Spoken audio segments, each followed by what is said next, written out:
అని corrective action. Preventive action అంటే ఏం తెలిసిన, ఇంకా ఫ్యూచర్లో ఈ అటాక్ జరగకుండా ఏమి స్టెప్స్ తీసుకున్నావో దాన్ని మనం ప్రివెంటివ్ యాక్షన్స్ అంటాం. ఓకేనా. Corrective action is nothing but how do you correct the particular mistake which has been happened. Okay, preventive action is nothing but how do you prevent it in the coming future days. Yeah, so this is all about the lesson learned and document. Okay na, or this is all about the incident response plan. Next వచ్చేసి very important thing, the cyber kill chain. Cyber kill chain అనేసి ఒక concept ఉందన్నమాట. So ఈ concept ఏమంటే, so ఈ కాన్సెప్ట్లో మనకి ఏం అర్థమవుతుందంటే, ఒక అటాకర్ అనేవాడు మనల్ని అటాక్ చేసేటప్పుడు ఏ ఫేస్ నుంచి ఆర్ ఏ స్టెప్స్ని ఫాలో అయినాడు అనేసి మనకు క్లియర్గా ఈ సైబర్ కిల్ చైన్ ద్వారా మనకు అర్థమవుతుంది అన్నమాట. ఓకేనా. సైబర్ కిల్ చైన్ లేదంటే మనకు అటాకర్స్ పర్స్పెక్టివ్ మనకు అర్థం అవ్వదు అనమాట. ఓకేనా. ఇప్పుడు మనం డిస్కస్ చేసింది వచ్చేసి అనలిస్ట్ పర్స్పెక్టివ్, ఇప్పుడు మనం డిస్కస్ చేయబోయేది వచ్చేసి అటాకర్స్ పర్స్పెక్టివ్. ఓకేనా. ఒక అటాక్ చేయాలంటే వాడు ఇన్ని స్టెప్స్ ఫాలో అవ్వాలన్నమాట. ఓకే. సో దాంట్లో ఫస్ట్ అండ్ ఫార్మోస్ట్ వచ్చేసి reconnaissance. The word is a bit tongue twister guys. Reconnaissance or recon activity అంటాం అనమాట. Recon activity, yeah, military was performing recon activity in Pakistan borders అంటారు. తెలిసిన అలా అంటే ఏమనేసి, have you heard of such words? Military was performing recon activities on the border అనేసి చెప్తా ఉంటారు. Okay, fine. సో ఈ సైబర్ కిల్ చైన్లో ఏమైతుందంటే, రెకగ్నైజెన్స్ నుంచి స్టార్ట్ చేసి యాక్షన్ ఆఫ్ ఆబ్జెక్టివ్స్ వరకు మనకు ఇక్కడ 7 ఫేజెస్ ఉన్నాయన్నమాట. సో అందులో ఫస్ట్ ఫేజ్ ఏదంటే రెకగ్నైజెన్స్. రెకగ్నైజెన్స్లో ఏమైతుందంటే, ఒక అటాకర్ అనేవాడు టార్గెట్ని సెర్చ్ చేస్తాడు, ఎవరి పైన అటాక్ చేయాలి అనేసి. యా, ఇప్పుడు ఫర్ ఎగ్జాంపుల్ నేను ఒక వెబ్సైట్ పైన అటాక్ చేయాలనుకో, ఏది యాక్సిస్ బ్యాంక్ అనే వెబ్సైట్ పైన నేను అటాక్ చేయాలనుకో, నేను ఫస్ట్ ఏం చేస్తాను, ఎవరి పైన అటాక్ చేయాలని డిసైడ్ అవుతా. ఓకే, యాక్సిస్ బ్యాంక్ పైన అటాక్ చేయాలనా, లేదా సిటీ బ్యాంక్ పైన అటాక్ చేయాలనా, లేదా స్టేట్ బ్యాంక్ పైన అటాక్ చేయాలనా అనేసి డిసైడ్ అవుతా. దాని తర్వాత ఏం చేస్తానంటే, ఆ వెబ్సైట్ గురించి రీసెర్చ్ చేస్తాను. ఎందుకు రీసెర్చ్ చేస్తానంటే, రీసెర్చ్ చేసినప్పుడు నాకు తెలుస్తుంది ఈ వెబ్సైట్ ఎంతమంది యాక్సెస్ చేస్తా ఉన్నారో, ఈ వెబ్సైట్ ఎంత క్రూషియల్ వెబ్సైట్ ఇది, ఇవంతా నేను తెలుసుకుంటాను అనమాట రికగ్నైజెన్స్ చేసే ద్వారా. ఓకే, రికగ్నైజెన్స్ చేసే ద్వారా I will come to know what are all the specifications of that website, and I can also think about how to hack that particular website or how to compromise that particular website. Okay, మళ్ళీ next వచ్చేసి weaponisation అనేసి ఒక phase ఉందన్నమాట. So ఈ weaponisation ఫేజ్లో ఏం చేస్తాడంటే, attacker అనేవాడు ఒక మాల్వేర్ని డెవలప్ చేస్తాడనమాట. ఆ మాల్వేర్ ఏ విధంగా ఉంటుందంటే, రెస్పెక్టివ్ డెస్టినేషన్కి ఒక నెగిటివ్ ఇంపాక్ట్ తెచ్చేలాగా ఒక మాల్వేర్ని డెవలప్ చేస్తాడనమాట. ఓకేనా. సో నెక్స్ట్ ఏం చేస్తాడంటే, ఆ డెవలప్ చేసిన మాల్వేర్ని ఇప్పుడు ఏం చేయాలా, ఫర్ ఎగ్జాంపుల్ మాల్వేర్ నా దగ్గరనే ఉంటే, నువ్వు ఏ సిస్టమ్ పైన అయితే అటాక్ చేయాలనుకుంటున్నావు ఆ సిస్టమ్ కాంప్రమైజ్ అవ్వదు. ఏ సిస్టమ్ పైన ఎక్స్ప్లాయిట్ చేయాలనుకుంటున్నావు ఆ సిస్టమ్ కాంప్రమైజ్ అవ్వదు. సో నీకేం కావాలా, డెలివరీ కావాలా. ఒక మాల్వేర్ అనేది ఎలా డెలివరీ అవుతుంది? Email and all. Okay, only ఈమెయిలా? Any media fake websites. Yes, fake websites, email, మళ్ళీ physical media. Yes, physical media, yeah. And then okay, so good that you remember the steps. సో ఇది వచ్చేసి delivery method అనేది చాలా important అనమాట. ఏ విధంగా delivery చేస్తావు, ఇప్పుడు నీ దగ్గర బాంబు ఉంది, బాంబు ఏం చేయాలా, ఆడ బ్లాస్ట్ అవ్వాలంటే తీసుకెళ్ళి ఆడ పడేయాలా. పడేసే వర్క్ ఎవరు చేస్తారంటే, ఒక మెయిల్ ఉండొచ్చు, లేదా ఒక ఫిజికల్ మీడియా ఉండొచ్చు, లేదంటే పాపప్స్ ఉండొచ్చు, లేదా యాడ్స్ ఉండొచ్చు, లేదంటే రీడైరెక్షన్ వెబ్సైట్స్ ఉండొచ్చు. రీడైరెక్షన్ వెబ్సైట్స్ తెలిసిన, ఫర్ ఎగ్జాంపుల్ మీరు ఒక లింక్ క్లిక్ చేస్తారు, ఆ లింక్ వచ్చేసి ఆ వెబ్సైట్కి పోదు, ఒక థర్డ్ పార్టీ వెబ్సైట్కి పోతుంది. దాన్ని రీడైరెక్షన్ వెబ్సైట్స్ అంటాం. మాల్అడ్వర్టైజింగ్లో ఎక్కువగా రీడైరెక్షన్స్ జరుగుతుంది. ఇప్పుడు హే మూవీస్ అనేసి, లేదా మూవీ రూల్స్ అనేది ఎంతమంది చూస్తారు? Anybody watch movies over movie rules? Nobody. Okay, fine. So movie రూల్స్లో you can try today.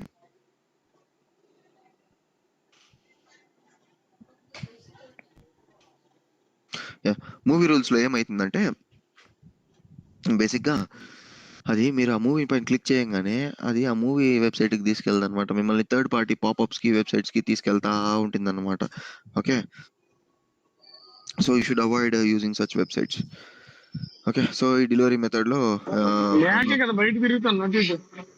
Hello? Guys, can you please mute? You can talk if you have any doubt. Yeah, thank you.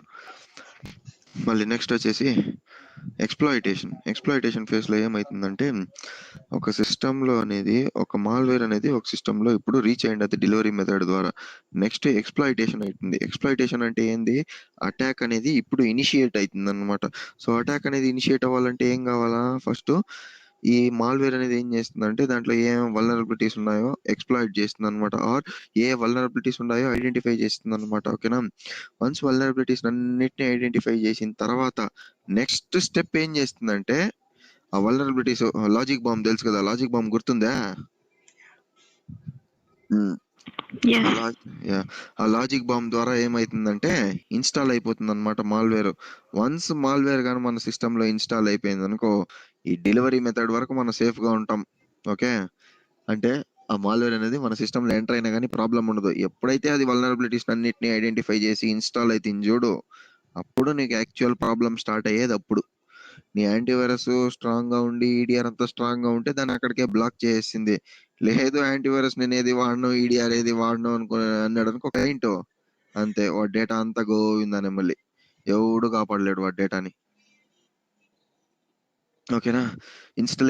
Once installation అయిపోయింది అనుకో malware అనేది successful గా, అదేం చేస్తుందంటే back door లేదంటే command and control తీసుకునేస్తుంది అనమాట. అంటే నీ సిస్టంలో ఏమేమి యాక్టివిటీస్ జరుగుతా ఉందో ఆ యాక్టివిటీస్ అన్నిటికీ దానికి ఒక బర్డ్స్ వ్యూ వచ్చేస్తుంది. బర్డ్స్ వ్యూ అంటే ఏం తెలిసిన, నీట్ గా వాడన్ని నువ్వు సిస్టంలో ఏమేమి యాక్టివిటీ చేస్తున్నావో అంతా రిమోట్ కంట్రోల్ వచ్చేసి అటాకర్ చేతికి వెళ్ళిపోతుంది అనమాట. దీన్ని మనం కమాండ్ అండ్ కంట్రోల్ ఫేస్ అంటాం. అంటే all your controls will be all your commands or all your activities will be controlled by the attacker anamata. Okay, that is nothing but command and control. Okay, and last లో వచ్చేసి action on objectives అంటే ఏం తెలిసిన, attacker అనేవాడు once compromise చేసిన తర్వాత ఏం action నీ సిస్టమ్ పైన తీసుకోవాలనుకుంటున్నాడో లేదా నీ వెబ్సైట్ పైన తీసుకోవాలనుకుంటున్నాడో అదంతా యాక్టివిటీస్ చేస్తాడనమాట. దాన్ని మనం యాక్షన్ ఆన్ ఆబ్జెక్టివ్స్ అంటాం. Okay, so like action on objectives can be either data exfiltration. So what do you mean by data exfiltration? He'll steal the data. Yes, so data exfiltration is nothing but very good answer. It is a process of stealing your data. Okay na, danni manam exfiltration antam. Or he can encrypt the information, or he can delete the information, or he can hide the information anamata. These are nothing but action on objectives. So finally on your system or on your objective, what is the action that the attacker is trying to perform? That is nothing but action on objectives. Okay, దాన్నే మనం ఏమంటామంటే action on objectives అంటాం అనమాట. Okay, did you understand cyber kill chain? Yes, Vijay. Okay, yeah, why nobody is talking? Hello guys, can you hear me? Why nobody is talking? Yes, Vijay. Yes, Vijay. This is very important topic, guys. Yeah, this is very important topic. So these two topics na మీరు daily work చేసేది పైన ఈ faces పైన work చేస్తారు. ఒకటి cyber kill chain, ఇంకొకటి వచ్చేసి incident response plan. ఈ రెండు లేకుంటే you will not be able to work. Okay, ఇప్పుడు చూద్దాం. ఇప్పుడు ఒక అడ్వాన్స్ ఏటీపీ అనేసి ఒక థ్రెట్ ఉందన్నమాట. ఈ థ్రెట్ ద్వారా మనకు అయ్యే లాసెస్ వచ్చేసి it will be close to millions. ఓకేనా? ఇన్ కేస్ మనకు it depends upon the budget of the client అనేవాడు హై బడ్జెట్ వాడు అయినాడంటే లాస్ అనేది చాలా ఎక్కువ ఉంటుంది. అడ్వాన్స్ పర్సిస్టెంట్ థ్రెట్ కానీ మన సిస్టంలో జరిగిందంటే. Okay, first and foremost advance persistent threat అంటే ఏమి అనేసి తెలుసుకుందాం. దాని తర్వాత సైకిల్, దీన్ని what is that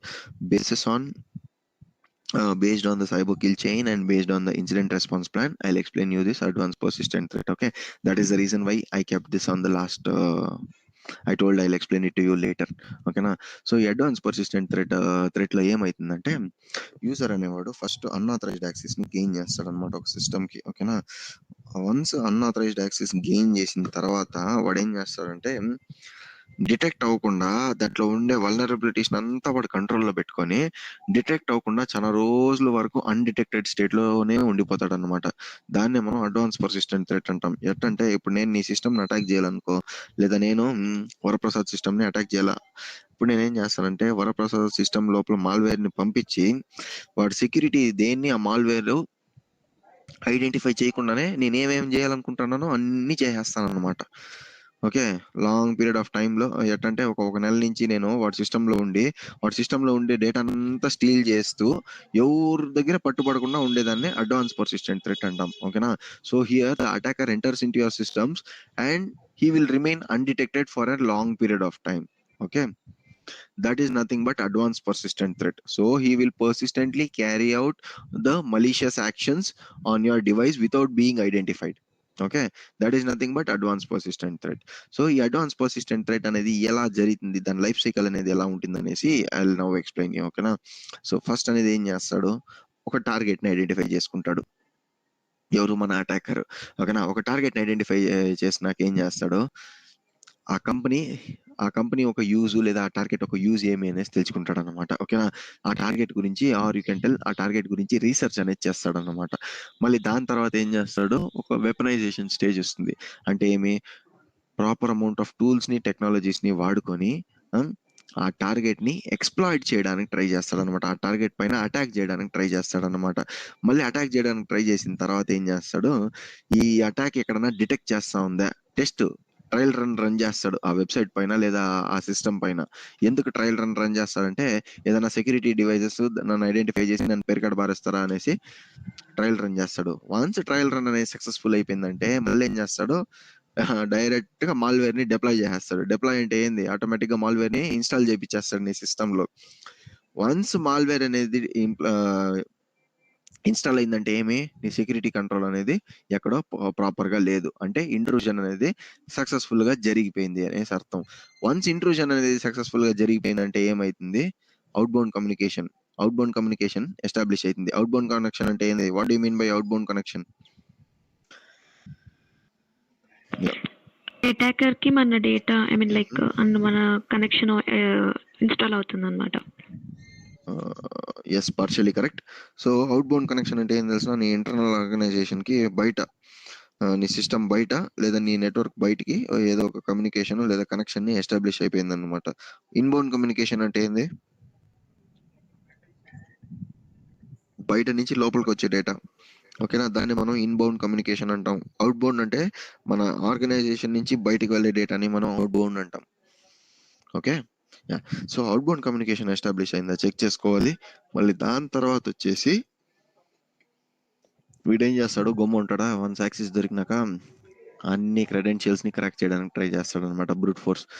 credential crack చేసేదానికి ఏ మెథడ్స్ ఉన్నాయి, we have kind of brute force. Yeah, then password spray.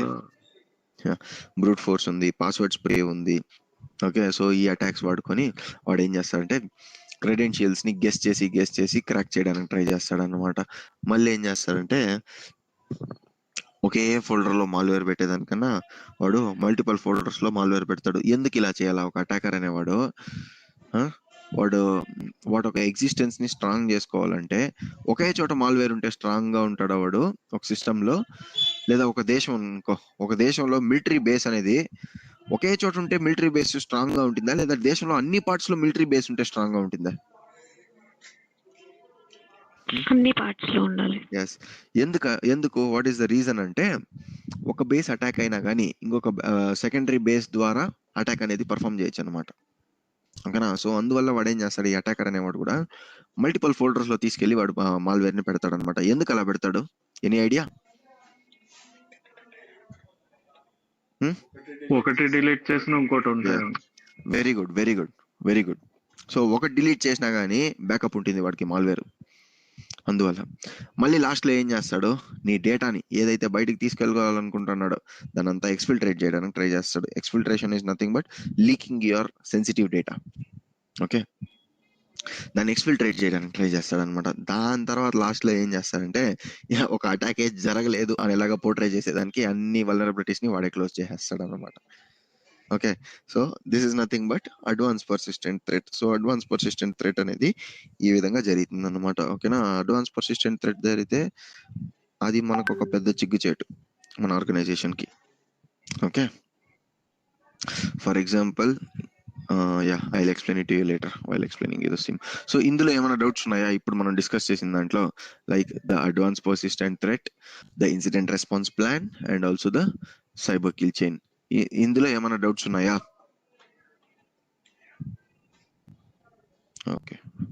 So next వచ్చేసి will be discussing about MITRE framework అనేసి ఒక టాపిక్ ఉందన్నమాట. సో మైట్రే ఫ్రేమ్వర్క్ అనేది ఏం తెలిసిన, it is a elaborated process of cyber kill chain అనమాట. ఓకేనా. సో సైబర్ కిల్ చైన్లో ఒక ఫేజ్లో మల్టిపుల్ థింగ్స్ వచ్చేస్తాయి, కానీ మైట్రే ఫ్రేమ్వర్క్లో అలా కాదు. స్టార్టింగ్ ఫ్రమ్ రెకనైజెన్స్ అంటే ఏమి? రెకనైజెన్స్ అంటే here will just define, he will search for the target, but here they will tell you initial access ఎలా వచ్చింది, మళ్ళీ ఎగ్జిక్యూషన్ అనేది ఎలా జరిగింది, ఆ పర్సిస్టెంట్ ఎన్ని రోజులుగా అటాక్ అనేది జరుగుతా ఉంది అనేసి పర్సిస్టెన్సీ అనేది తెలుసుకుంటాం. మళ్ళీ I should explain you this privilege escalation అంటే ఏం తెలిసిన? So privilege escalation is nothing but what access the attacker has gained after entering into your system. That is nothing but privilege escalation. For example, privilege escalation లో 2 types ఉన్నాయి. ఒకటి వచ్చేసి horizontal, ఇంకొకటి వచ్చేసి vertical. Horizontal అంటే ఏం తెలిసిన? ఇక్కడ అటాకర్ అనేవాడు నీకు ఏమైతే యాక్సెస్ ఉందో నీలాగే యాక్సెస్ ఉండే ఇంకొక పర్సన్ అటాక్ చేస్తాడు. దాన్ని మనం హారిజాంటల్ ఎస్కలేషన్, ప్రివిలేజ్ ఎస్కలేషన్ అంటాం. అంటే నీకు ఎంత అయితే యాక్సెస్ ఉందో, లేదా ఫర్ ఎగ్జాంపుల్ నువ్వు నేను entry level analyst, intern analyst అనుకో, వాడు ఇంకొక ఇంటర్న్ని అటాక్ చేస్తే దాన్ని మనం హారిజాంటల్ ప్రివిలేజ్ ఎస్కలేషన్ అంటాం. అదే ఇంటర్న్ని వాడుకొని నీ అడ్మిన్ అటాక్ చేసినాడు అనుకో, ఓకే, దాన్ని మనం ఏమంటాము?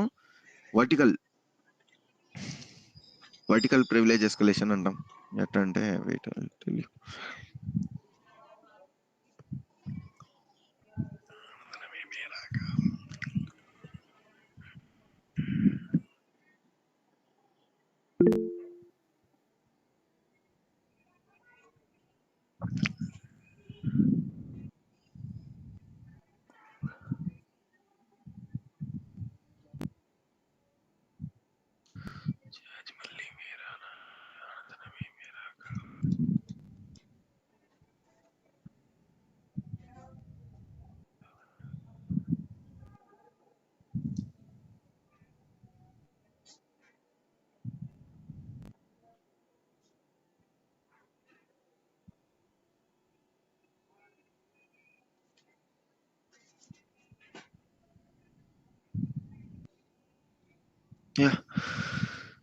సో వీడు హ్యాకర్ అనుకుందాం.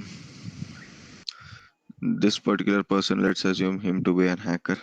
సో ప్రివిలేజ్ ఎస్కలేషన్ లో 2 టైప్స్ అని చెప్పిన, ఒకటి వచ్చేసి హారిజాంటల్, వర్టికల్. సో ఇది నేను ఎంట్రీ లెవెల్ అనలిస్ట్ అనుకో, ఓకేనా. నేను ఒక కంపెనీ ఇంటర్న్ గా పనిచేస్తున్నా, నా సిస్టమ్ అటాక్ చేసినాడు. ఎప్పుడైతే నా సిస్టమ్ అటాక్ చేసిన తర్వాత లాటరల్ ద్వారా నా కొలీగ్ ని అటాక్ చేస్తాడు చూడు, కొలీగ్ కూడా నాకు ఎంత ప్రివిలేజెస్ ఉన్నాయో వాడికి కూడా అంతే ప్రివిలేజెస్ ఉన్నాయి ఒక నెట్వర్క్ లో. ఓకే, దీన్ని మనం ఏమంటాం అంటే హారిజాంటల్ ప్రివిలేజ్ ఎస్కలేషన్ అంటాం. అదే వీడిని వదిలేసి నా ద్వారా నా అడ్మిన్ ని కానీ అటాక్ చేసినాడు అనుకో, దాన్ని మనం వర్టికల్ ప్రివిలేజ్ ఎస్కలేషన్ అనేసి పిలుస్తాం అన్నమాట. ఓకేనా. ఎప్పుడైతే నాకన్నా ఎక్కువగా ఉండే ఒక పర్సన్ ఒక యాక్సెస్ తీసుకుంటాడు చూడు, దాన్ని మనం వర్టికల్ ప్రివిలేజ్ ఎస్కలేషన్ అంటాం. మళ్ళీ defence evasion is nothing but breaking the security controls or making the security go unresponsive. That is nothing but defence evasion. మళ్ళీ వచ్చేసి క్రెడెన్షియల్ యాక్సెస్ ఎందుకు తీసుకుంటాడంటే, in order to enter into all the websites whichever you have admin access or whichever you have privileged access. So దాంట్లో అంతా enter అవ్వడానికి, లేదా నీ సిస్టంలో ఎంటర్ అవ్వడానికి వాడు ఏం చేస్తాడు, నీ క్రెడెన్షియల్ యాక్సెస్ అనేది తీసుకుంటాడు అనమాట. ఓకేనా. మళ్ళీ నెక్స్ట్ వచ్చేసి డిస్కవరీ స్టేజ్లో ఏం చేస్తాడంటే కొత్త వల్నరబిలిటీస్ అన్నిటిని ఐడెంటిఫై చేస్తాడు అనమాట. ఐడెంటిఫై చేసిన తర్వాత ఏం చేస్తాడు, లాటరల్గా మూవ్ అవుతాడు. లాటరల్గా ఎందుకు మూవ్ అవుతాడంటే, వాడు మన నెట్వర్క్లో ఉండే మిగతా డివైస్లను కూడా అఫెక్ట్ చేయాలి అనే ఉద్దేశంతో వాడు లాటరల్గా కూడా మూవ్ అవుతాడు అనమాట. ఓకేనా. మళ్ళీ ఏం చేస్తాడంటే డేటాని కలెక్ట్ చేసుకుంటాడు అనమాట. Crucial data or sensitive data ఎక్కడెక్కడ ఉందో, ఏ ప్లేస్లో ఉందో మొత్తాన్ని కలెక్ట్ చేసుకుంటాడు అనమాట. ఓకే, కలెక్ట్ చేసుకున్న తర్వాత ఏం చేస్తాడంటే డేటానంతా ఎక్స్ఫిల్ట్రేట్ చేస్తాడు. అనమాట. ఎక్స్ఫిల్ట్రేట్ చేసిన తర్వాత he will have the entire command and control of your system. Okay, so this is about the MITRE framework or MITRE attack అనేసి కూడా పిలుస్తాం అనమాట. ఓకేనా. మైట్రే అటాక్ కి సైబర్ కిల్ చైన్ కి ఉండే డిఫరెన్స్ ఏమంటే, సైబర్ కిల్ చైన్ అనేది మనకు జనరిక్ వేస్ చూపిస్తుంది, కానీ మైట్రే అటాక్ అనేది మనకు డీటెయిల్డ్ వేస్ చూపిస్తుంది అనమాట. సో ఇప్పుడు ప్రస్తుతానికి అటాక్ అనేది ఏ ఫేజ్ లో ఉండదు అనేది కూడా మనకు టూలేజీ వేస్తుంది. ఓకేనా, మన పని ఇక్కడ తక్కువ చేసేస్తుంది ఎవరు, మన application. Okay, so in the tomorrow's class we will be again discussing about a very very important topic like what is sim and what is the architecture of sim, and I'll also tell you about what are, okay, so you practical sessions. ఓకేనా, ఒక 2 classes ఉంటుంది practicals. Like fishing అనేది ఉంటుంది, practical session ఉంటుంది. మళ్ళీ attack scenarios అనేది ఏ విధంగా ఉంటుంది, మళ్ళీ ఒక అటాక్ జరిగినప్పుడు ఏ విధంగా మీరు యాక్షన్స్ తీసుకోవాలి, ఇవంతా నేను ఫిజికల్ గానే చూపించి ఎక్స్ప్లెయిన్ చేస్తా. ఓకేనా, మీకు కూడా కొన్ని టూల్స్ యాక్సెస్ ఇస్తా. You can also practice